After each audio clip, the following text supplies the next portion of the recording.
네,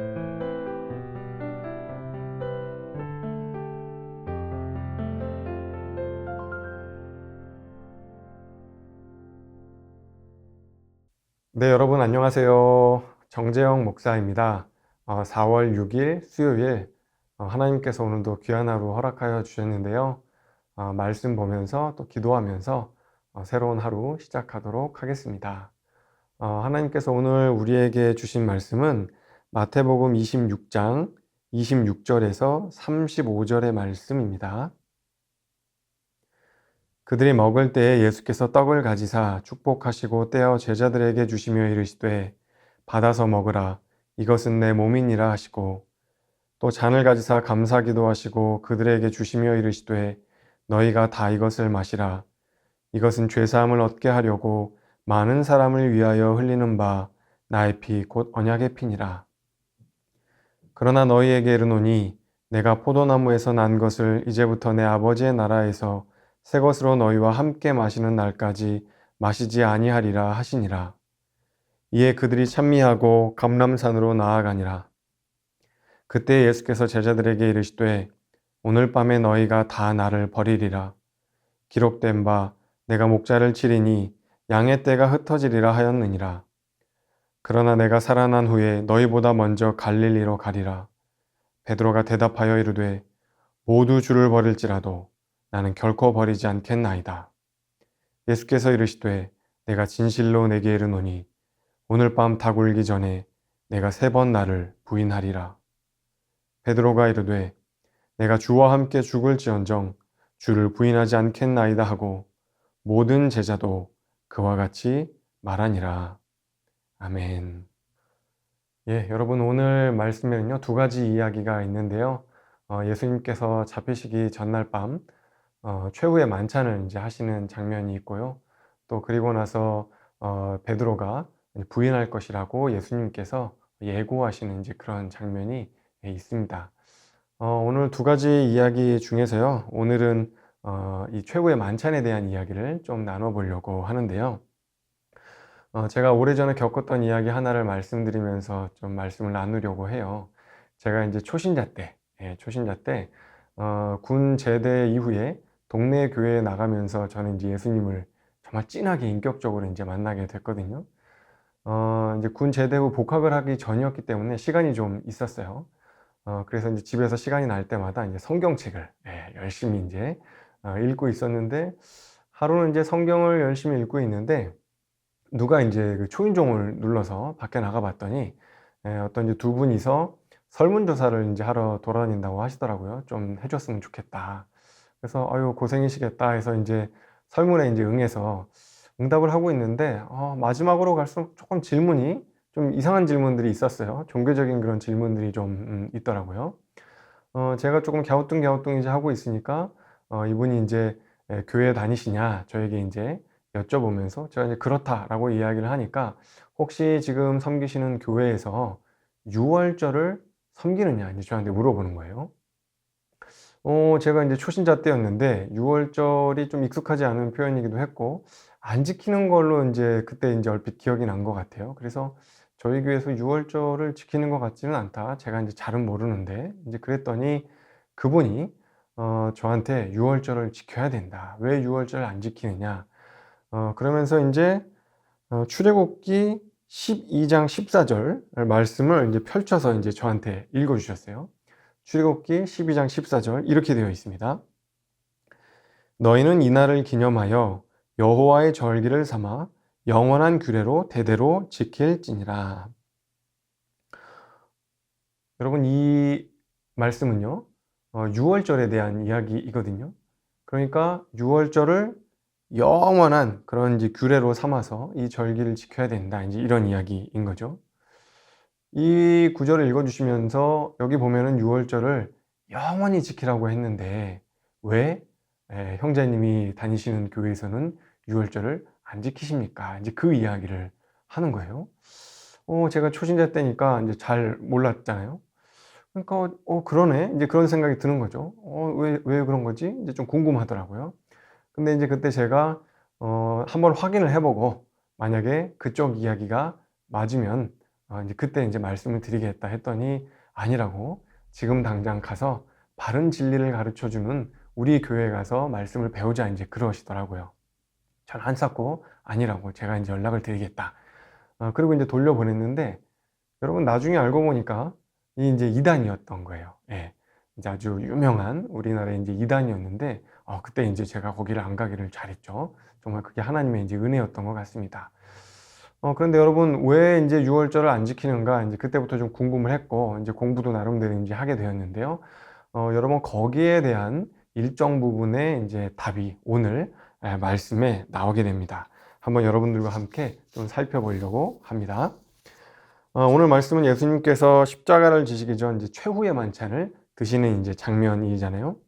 유대인들은 유월절 저녁에 만찬을 이제 합니다. 근데 이거를 유대인들은 세데르라고 얘기를 해요. 세데르. 아직도 이제 그거를 지키는데요. 여러분, 만찬에는 음식이 필요하잖아요.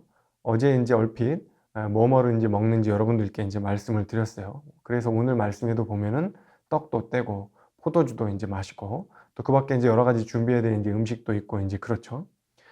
그런데 여러분, 오늘 말씀을 잘 보시면은요, 6월절 만찬이잖아요. 근데 6월절 만찬에 꼭 있어야 되는 아주 핵심이 되는 음식 한 가지가 빠져 있습니다. 여러분 자세히 보세요. 뭐가 빠져 있을까요? 오늘 말씀에 보면 꼭 필요한 한 가지가 없어요. 여러분, 뭐가 빠져 있냐면 양고기가 빠져 있죠. 그렇죠? 6월절 만찬에는 이 양고기가 꼭 있어야 되거든요. 흠없는 어린 순양을 잡아서 그 양고기로 이제 만찬을 해야 되는데, 그게 이제 빠져 있는 거죠. 여러분, 왜 6월절 만찬에 양고기가 빠져 있는 것일까? 좀 궁금하시죠?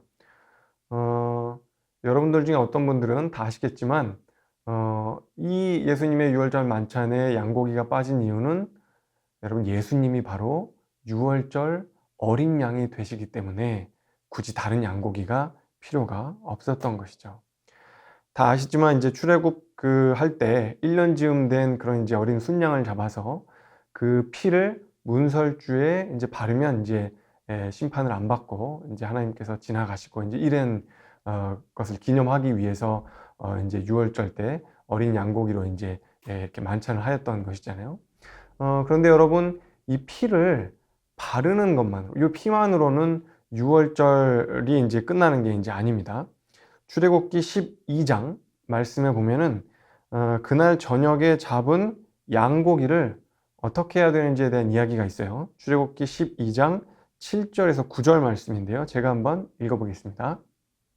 그 피를 양을 먹을 집 좌우 문설주와 인방에 바르고 그 밤에 그 고기를 불에 구워 무교병과 쓴 나물과 아울러 먹되 날 것으로나 물에 삶아서 먹지 말고 머리와 다리와 내장을 다 불에 구워 먹고.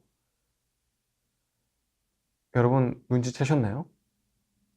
피를 바르고 나서 끝나는 게 아닙니다. 그렇죠? 여러분, 6월절을 지킨다는 건 피를 바르는 것으로 끝나는 것이 아니라 어떻게 되는 거죠? 양고기를 먹어야 된다는 거예요. 양고기를 먹는 것. 이것이 이제 여호와의 6월절이라고 하는 것이죠. 그러니까 6월절 제사의 완성은 그 피를 문설주와 인방에 바르는 것으로 끝나는 게 아니라 그 양고기를 먹어야지 이 6월절 제사가 완성되는 것이다 라고 이제 하나님 말씀을 우리에게 알려주고 있는 것이죠. 자, 여러분, 그러면 오늘 말씀으로 마태복음으로 다시 돌아오겠습니다. 예수님도 유대인들이 6월절을 지켰던 것처럼 그 만찬에 예수님도 이제 똑같이 6월절 전통대로 이제 만찬을 하셨어요. 떡과 포도주를 이제 나눠주시고 이제 식사를 이제 하셨던 것이죠.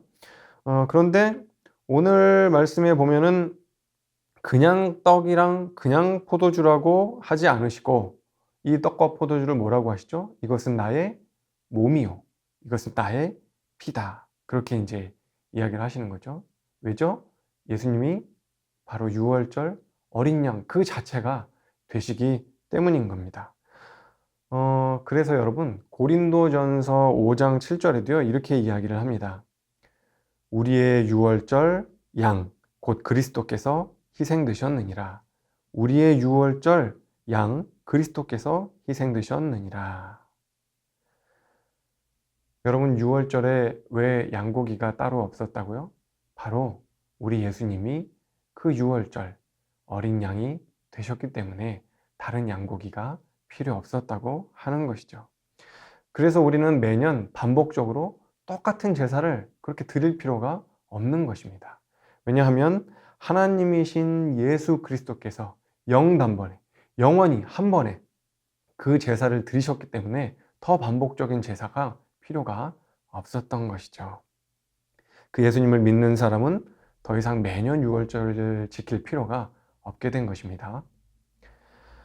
여러분, 그러니까 오늘 말씀에 의하면 유월절 만찬은요, 그냥 식사, 그냥 저녁 식사가 아닌 겁니다.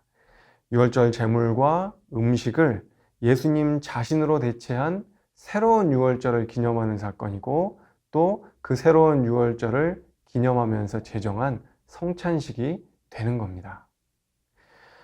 그래서 여러분, 우리가 성찬식을 할 때 분병분잔을 하잖아요. 이제 떡을 또 떼고 또 이제 그 잔에 포도주를 이제 마시잖아요. 근데 이제 여러분, 여기서 이제 좀 우리가 유념해서 살펴볼 게 있는데요. 좀 이상하다고 생각되는 부분이 있어요. 이제 떡과 잔인데요. 여러분, 한번 생각을 해보세요. 모든 게 이제 이 대꾸가 돼야 되는 거죠. 그러니까 떡이 나오면 포도주, 음식과 음식이 나와야 되는 거고, 만약에 잔이 나오면 떡 그릇이 이제 나와야 되는 거죠. 근데 여러분, 오늘 말씀에는 그렇게 대꾸가 되는 표현으로 안 나오고 떡과 잔이 나와요. 음식과 용기가 이제 나오는, 뭔가 좀 대꾸가 안 되는 것 같은 이제 그런 이제 표현을 하고 있는 거죠. 여러분, 이거는 왜 그럴까요? 뭔가 이제 성서 기자가 실수를 저지른 걸까요? 그게 아니고요.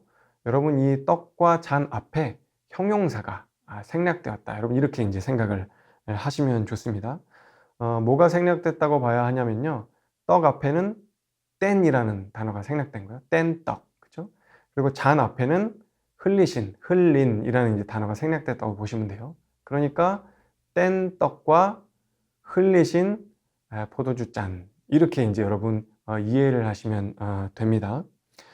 여러분, 이제 어떤 교회에서 이제 그 성찬식을 하는 걸 보면은요, 이제 목사님이 나와서 이제 분병분잔을 할 때 여러분 어떻게 하죠? 빵을 이렇게 들고 공중에 이렇게 들고 요거를 이렇게 떼잖아요. 여러분, 이제 이게 바로 이제 그걸 이제 상징하는 거죠. 예수님의 몸이 이제 부서졌다. 이걸 이제 상징하는 거고요. 또 그 다음에 이제 분잔을 할 때 어떻게 하냐면 포도주를 어떻게 합니까? 이렇게 높이 들고 쫙 이렇게 따르죠. 그렇죠? 여러분, 이거는 그냥 뭐 멋있게 보이려고 하는 게 아니고요. 이게 예수님이 피를 흘리셨다는 것을, 이렇게 피가 이렇게 흐른다는 것을 상징적으로 이제 그렇게 보여주는 것이죠. 그러니까 여기 이제 떡과 포도주라고 안 하고 잔이라고 하는 것은 예수님의 몸이 부서지는 그것을 이제 떡으로, 뗀떡으로 그렇게 표현을 한 것이고, 예수님의 피를 이제 흘리신 것을 이제 그렇게 흘린 잔으로 이렇게 보여주는 것이라고 여러분이 생각을 하시면 좋을 것 같습니다. 그러니까 우리는 뗀 떡을 먹으면서 예수님의 몸이 찢겨지심을 묵상하고, 흘린 잔을 받으면서 우리 주 예수님께서 우리를 위해서 흘리신 그 피, 그 사랑을 깊이 깊이 묵상할 수 있게 된 것이죠. 그래서 여러분, 성찬은 자주 하면 자주 할수록 참 좋아요. 우리에게 아주 큰 유익이 있는 거죠. 그만큼 예수님을 자주 묵상하게 되는 것이니까요. 누가복음 24장에 보면은요, 여러분, 예수님이 십자가에 못 박히시고 나서 이제 며칠이 지나고 나서 제자 둘이서 엠마오로 이제 가는 길에 그 광경이 있어요. 엠마오로 이제 가면서 이런저런 이야기를 나누고 있는데, 그때 이제 예수님이 부활하셔서 이 제자들에게 이제 나타나시죠. 그러고 나서 이제 예수님이 이런저런 이야기를 하고 물어보기도 하시고 이제 하는데, 제자들이 여러분 알아보나요? 못 알아봅니다. 예수님이 나타났음에도 불구하고 알아보지를 못해요. 심지어 예수님이 성경 말씀을 풀어서 제자들에게 설명을 해주시죠. 그런데 이 제자들의 마음이 뜨거워졌다고 이제 누가복음에 이야기를 하는데, 그런데도 불구하고 제자들이 예수님을 알아보나요? 못 알아봅니다. 성경 말씀을 듣고 마음이 뜨거워졌다고도 하는데도 제자들은 예수님을 알아보지를 못해요. 참 신기한 일이에요, 이게. 그런데 여러분, 누가복음 24장에 이런 이야기가 이제 더 나와요. 그리고 나서 이제 날이 저물어서 어딘가 이제 쉴 곳이 필요하니까 제자들이 예수님과 함께 이제 어떤 마을에 이제 들어갑니다. 거기서 이제 숙소를 구해서 어떻게 하냐면 예수님이 그들과 함께 음식을 잡수실 때에 떡을 가지사 축사하시고 떡을 떼어 주시니라고 누가복음 24장 30절에서 이야기를 해요. 떡을 가지사 축사하시고. 여러분, 이게 뭐죠? 성찬이죠, 성찬. 그러니까 그 제자들과 성찬을 이렇게 하니까 어떻게 되었다고 이제 31절에 이야기를 하냐면 그들의 눈이 밝아져 그인 줄 알아보았더라. 그들의 눈이 밝아져서 예수님인 줄 그제야 알아보게 되었다고 이야기를 하는 것이죠. 여러분, 놀랍죠? 놀랍죠? 성찬을 하고 나서야 제자들이 예수님인 줄을 알아보았다는 것입니다. 주님이 바로 이곳에 계시고 임재하시고 우리와 함께하고 계신다는 걸 어떻게 하냐면 바로 성찬을 통해서 주님이 이곳에 함께하시고 임재하시는 분이라는 걸, 우리와 동행하시는 분이라는 걸 그제서야 깨닫게 되었다고 이야기를 하는 거죠. 이렇듯 성찬은 엄청난 유익이 있습니다. 여러분, 또 갈라디아서 2장 20절에 보면 이런 말씀이 있죠. 내가 그리스도와 함께 십자가에 못 박혔나니 그런즉 이제는 내가 사는 것이 아니요 오직 내 안에 그리스도께서 사시는 것이라. 이제 내가 육체 가운데 사는 것은 나를 사랑하사 나를 위하여 자기 자신을 버리신 하나님의 아들을 믿는 믿음 안에서 사는 것이라. 아멘. 여러분, 한번 생각해 보십시오. 우리 안에 그리스도께서 사시는 일이 어떻게 가능할까요? 내 안에, 우리 안에 예수님이 들어와 사시는 일이 여러분 어떻게 가능할까요?